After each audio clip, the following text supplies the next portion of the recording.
बस तभी सवेरा हुआ था। शारदा नाम की एक औरत अपने पति के नाव में चढ़कर नदी में जा रही थी।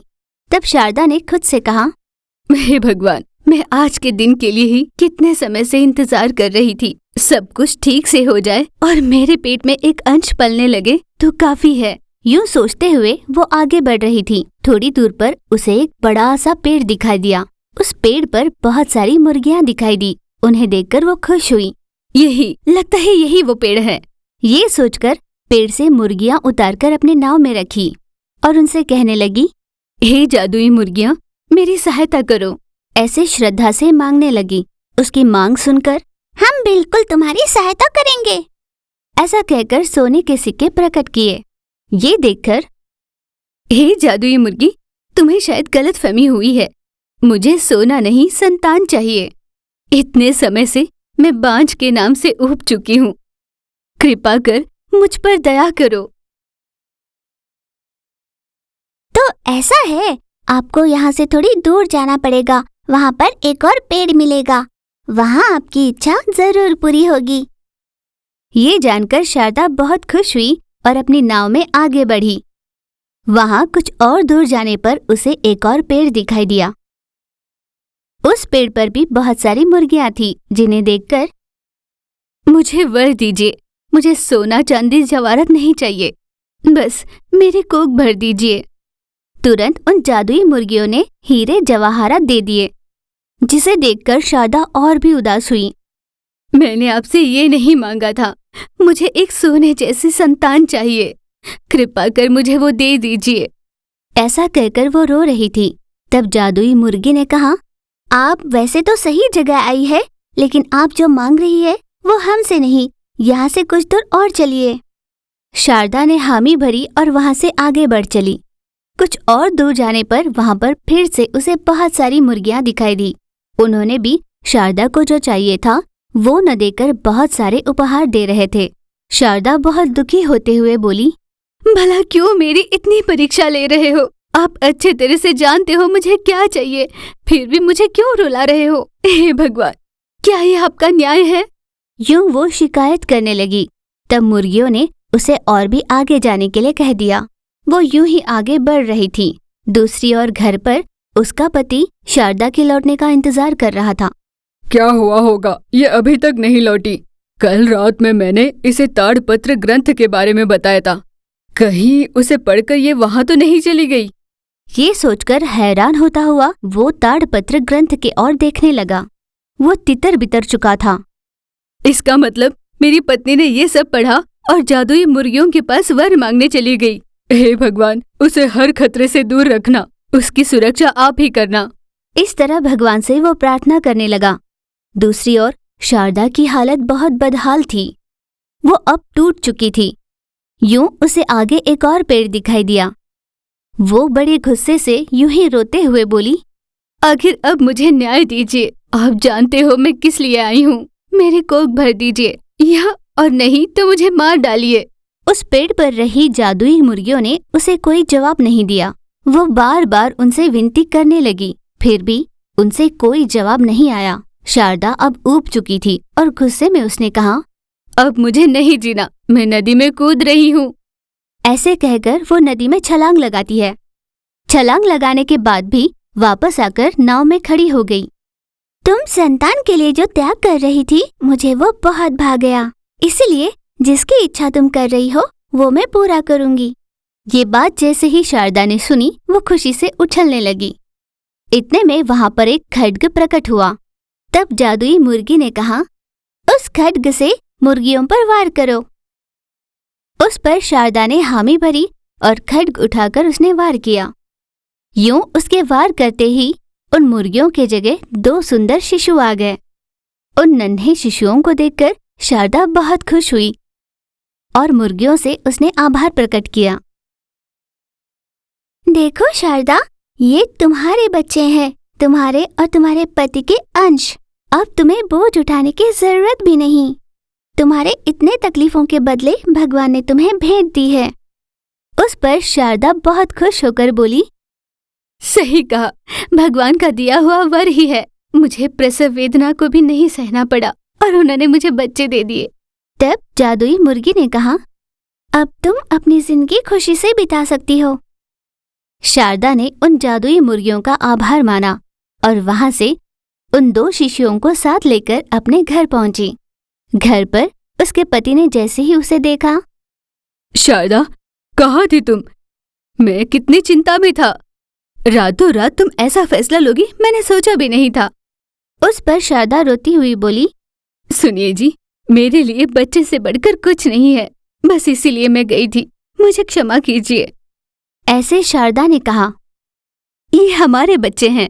यूं पति से माफी मांगकर उसने बच्चों की ओर दिखाया और वहां पर हुई सारी घटना उसे बताई।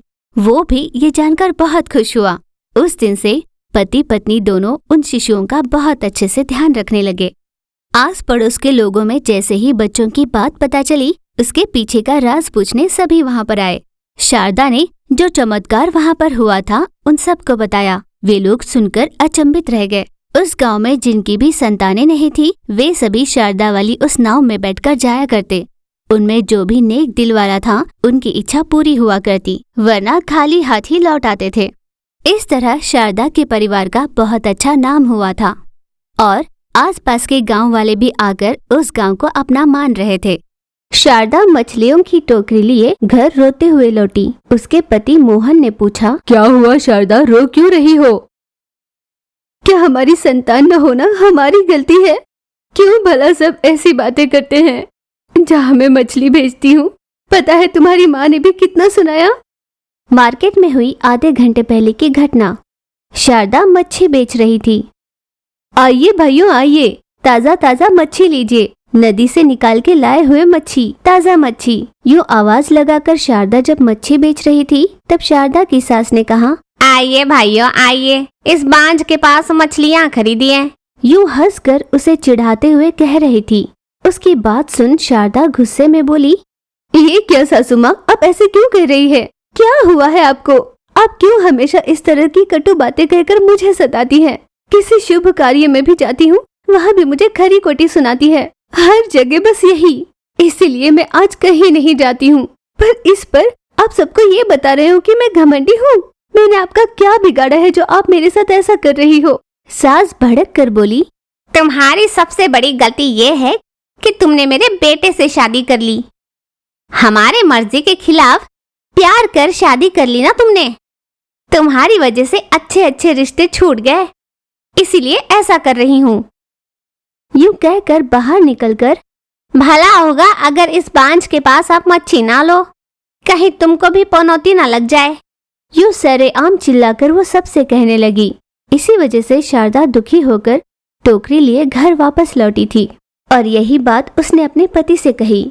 वो भी बहुत दुखी हुआ। जो हुआ सो हुआ, उसे भूल जाओ। मैं भी नहीं जानता माँ ऐसा क्यों कर रही है। आज के बाद तुम्हें मच्छी बेचने जाने की जरूरत नहीं, मैं संभाल लूंगा। उस पर शारदा भी मान गई। कुछ दिन यूं ही बीते। एक दिन उसने पति से कहा, सुनिए जी, मुझे इस तरह घर में अकेला रहना अच्छा नहीं लग रहा। मैं अपने जमीन में कुछ सब्जियां उगा लूंगी, मेरा समय बीतेगा। पति ने पत्नी की बात को समझी और उसे हामी दे दी। पति के हामी मिलते ही अगले ही दिन शारदा अपनी खेती पर चली गई। नहर का पानी उसकी जमीन में आए, इसलिए उसने मिट्टी हटाकर वहां पर जगह बनाई। अब पानी वहां से खेती में पहुंच रहा था। ये देख शारदा बहुत खुश हुई। उसने देखा पानी के साथ कुछ मछलियां भी बहकर वहां पर आ गई। उन रंगीन मछलियों को देखकर, अरे ये क्या, ये मछलियां कितनी सुंदर हैं। शारदा उन 3 मछलियों को लेकर अपने घर चली गई। घर पहुंचकर उसने उन 3 मछलियों को एक कांच के बर्तन में रखा। उन सुंदर मछलियों को देखकर वो मन ही मन बहुत खुश हो रही थी। तभी उसके पति घर आए। ये मछलियाँ बहुत सुंदर है, कहाँ से आई? पति के पूछने पर पत्नी ने सारी बात उसे बताई। तब पति भी खुश होकर बोला, लगता है तुम्हें बहुत अच्छी लगी है। उस पर पति ने हाँ कहकर जवाब दिया। बहुत अच्छा, अब तुम इन्हें घर पर ही पालना। पति की इस बात पर पत्नी हल्के से मुस्कुराई।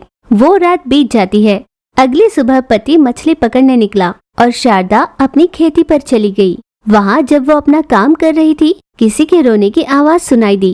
हे भगवान, ऐसा क्यों किया आपने? मैंने क्या गलती की थी? यूं रोए जा रही थी। उसकी आवाज सुनकर शारदा बोली, कौन है जो रो रहा है? यूं सोचती हुई आवाज की ओर बढ़ने लगी। उसके सामने नहर में उसे एक अजीब सी मछली दिखाई दी। उसे देखकर वो चौंकती हुई बोली, तुम भला कैसे बात कर पा रही हो? तब मछली ने कहा, मैं एक जादुई मछली हूँ। कल से मेरे 3 बच्चे खो गए हैं। वो यहीं पर खेल रहे थे, पर ना जाने क्या हुआ। कल से उन तीनों का कोई पता नहीं। मैंने अपनी जादुई शक्ति से जानने की कोशिश की, पर नहीं पता चला।